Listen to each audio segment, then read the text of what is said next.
Welcome to the Irish Pagan School podcast. Your hosts are authors and co-founders of the Irish Pagan School here in County Waterford, Ireland, Laura O'Brien and Jon O'Sullivan. Fáilte. Is the Dagda a good god?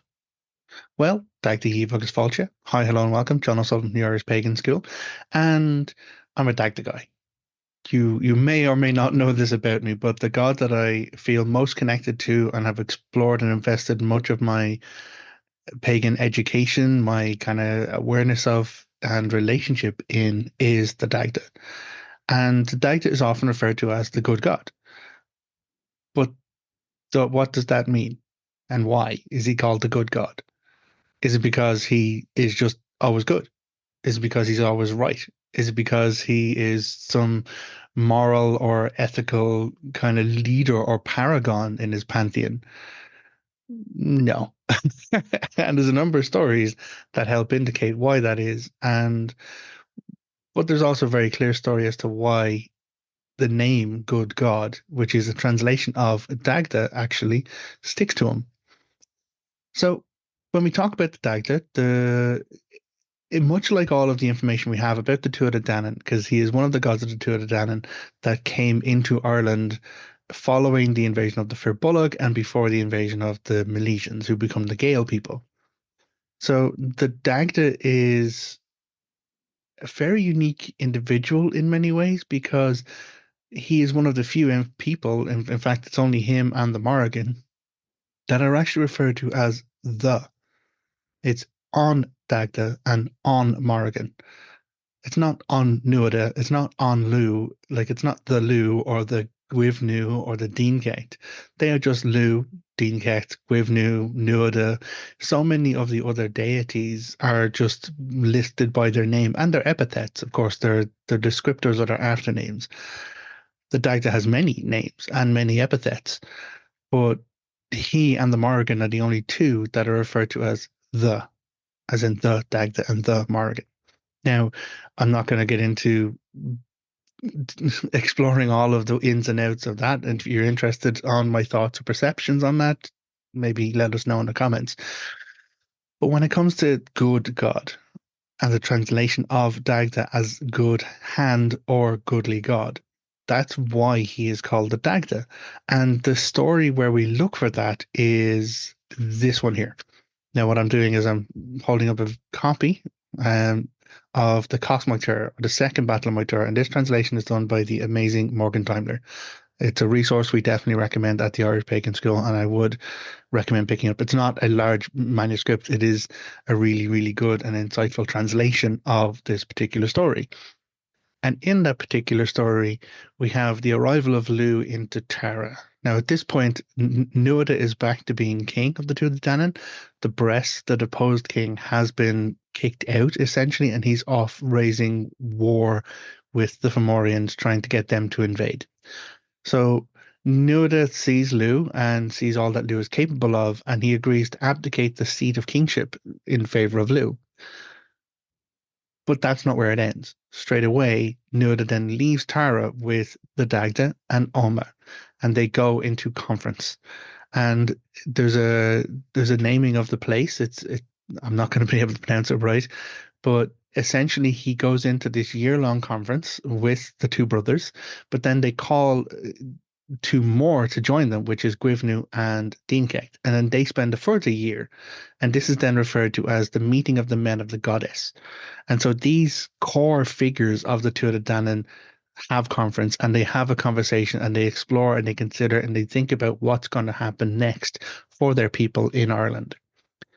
And what happens from there is there's a further expansion to the meeting. Nuada calls for the cupbearers, the sorcerers, the hospitaliers.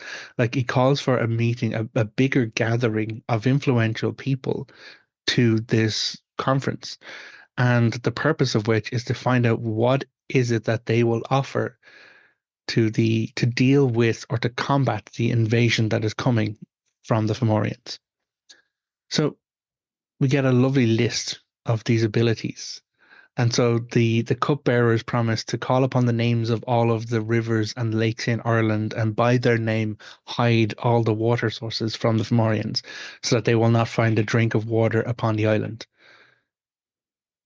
Next, we hear that I think it's the Druids, no, maybe it's the sorcerers. There's like the names of the groups are interchangeable depending on the translations, but essentially they say they promise that they'll call on the names in the mountains, and by the name of the mountains, they will then have the mountains cast their rocks against the Fomorian forces, crushing them and destroying them. And then the last group is I believe it's the Druids, who will promise to rain fire from the sky. They then also promise that they will bind the urine inside the Fomorian invaders and their horses so that sickness comes upon them, and that every breath they take in Ireland will diminish their valor, whereas every breath that the Tuatha Danann warriors take will increase their valor and their courage, even should the battle last unto 7 years. So these are all the big promises. These are all big asks. These are all big things in order to be able to provide, like knowing the names of every lake and river in the island, knowing the names of all the mountains, such that you have authority over them, that they would fall to your will. And this is where we find the Dagda step in. And he steps up and says, "The deeds that you have all promised, I will take on myself and see them done."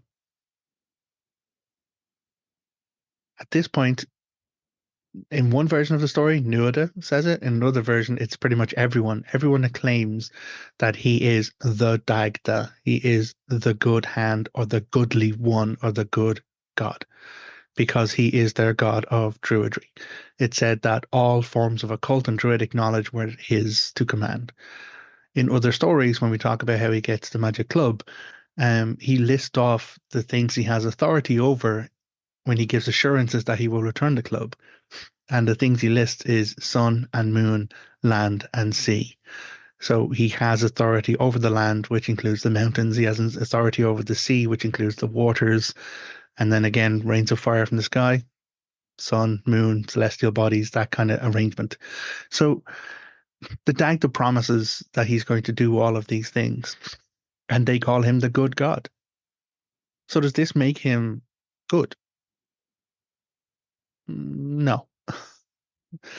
So when we look at good and the definition of his name in that it is good by skill and by capability.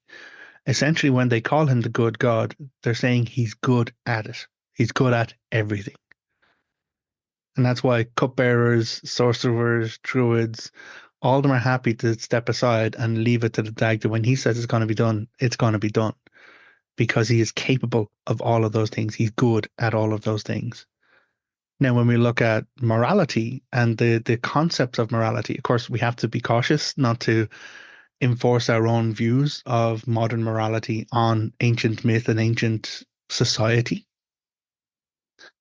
But he does, in the story where he gains the magic club, straight up kill people in order to gain and seize the power to bring his child back to life. Is that morally good? Is it not? Now, you could make the argument that violence being part of his human nature or violence being part of nature, when the first battle of Moytura is going on, the Dagda on one of the days leads a charge on the left flank of the field and opens up a gap so that 150 warriors can fall into him and fall behind him, like can breach the lines of the Bullock that they're fighting in that first war.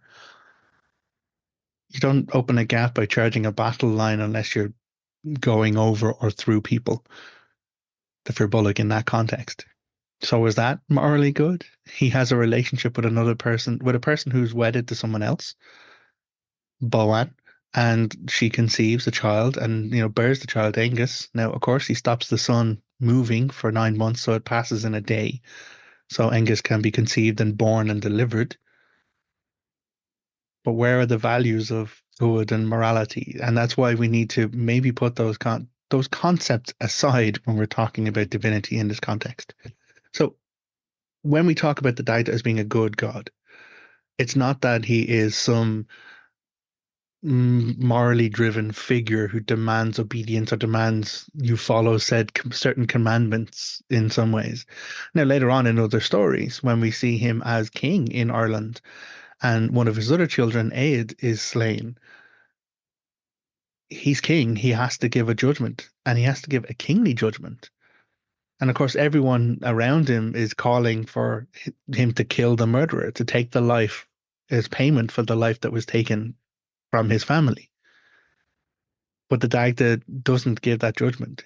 Instead, having carried his son's body on his back himself to try and figure out what happened and capture the murderer, he then gives judgment that the murderer is to carry the body of his son until he can find a fit stone for him to be buried under, which the person does. And in that way, they redeem themselves. So the grounds about morality and the ideas of it, like when he rules as king in Ireland, it says that Lugh, after the second battle of Moytura, rules in Ireland for 40 years as king. Dagda follows him to the seat of kingship and rules for 80 years.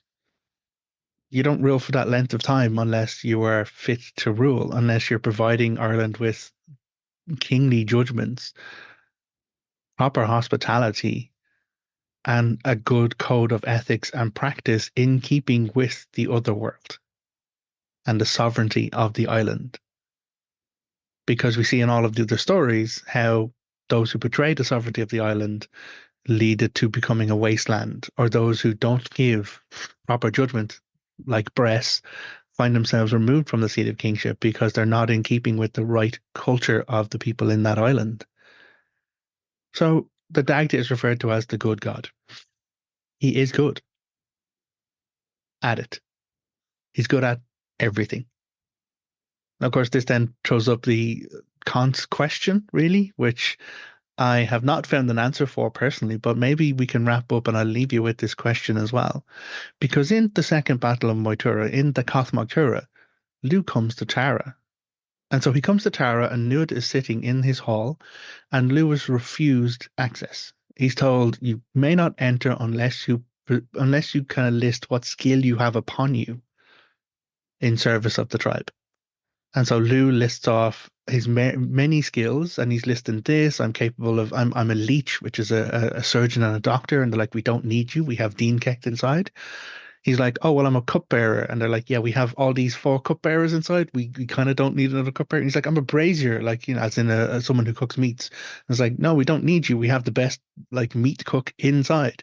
He's like, oh, I'm a carpenter. We have Luchta inside. I'm a jewel maker. We have like Cregina inside. Oh, well, I'm a smith. He's like, we have fucking Gwivnu inside. Who are you? And so, for all of that, Lugh presenting his many, many skills, he then makes a statement which does get him access, which is there one person inside who has all of the skills? And that's where the gatekeepers, guys called Gamal and Kamal, are stumped.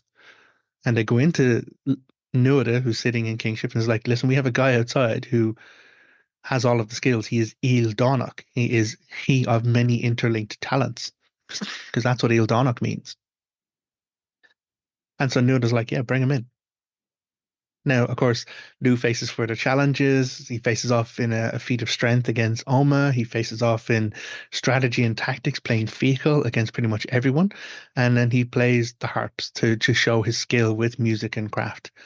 At which point he goes to the seat of the sage, which is this seat in the Nuada's hall, which is for this individual, which had been left empty, who fulfills this access to knowledge, this reference, this abilities to serve all of the tribe in this multifaceted way. So the question that I currently don't have an answer for, but I am exploring as well, and maybe you'll let me know what you think about it, is if the Dagda had been in Tara that day, do you think Lugh would have gotten into the seat of the sage? Let me know what you think. But bringing it all back there, the Dagda, good God, yes, he is referred to as the good God on Dagda because he is capable of everything. He is good at everything. Hopefully that has been interesting and insightful for you. And if you would like to know more, all you got to do is go to irishpagan.school/free. Check out a free year's worth of free resources here and take some classes. I actually have a class on the Dagda there, Dagda domestic deity and hearth hero. So do check that out as well. And as ever, look after yourself. Take care. Agus Slán. Goodbye. If you enjoyed this podcast, please leave us a positive review in your podcast listener. Then head over to irishpaganschool.com and enroll in one of our free or paid courses. Slán go fóill, and we will see you next time.